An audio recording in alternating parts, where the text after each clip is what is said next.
আসসালামু আলাইকুম ওয়া রাহমাতুল্লাহি ওয়া বারাকাতুহু। মসজিদে নববীর ভিতরে সেই পুরাতন যে মসজিদে নববী, নবীজি সাল্লাল্লাহু আলাইহি ওয়া সাল্লামের সময়ে যে মসজিদ ছিল, সেই মসজিদের ঠিক পরপরই একটা ফাঁকা জায়গা। সেখান থেকে সবাইকে শুভেচ্ছা জানাচ্ছি। সামনে রয়েছে রাসূল আকরাম সাল্লাল্লাহু আলাইহি ওয়াসাল্লামের রওজা মোবারক, এর উপরে সবুজ গম্বুজ। এই পুরাতন মসজিদের ভিতরেই অবস্থিত রিয়াজুল জান্নাহ। একটি হাদিসের মাধ্যমে রাসূল করিম সাল্লাল্লাহু আলাইহি ওয়াসাল্লাম বলেছেন, মা বাইনা বাইতি ওয়া মিম্বারি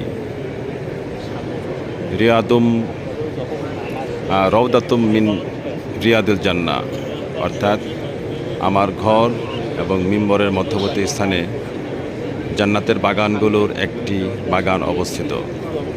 এবং এই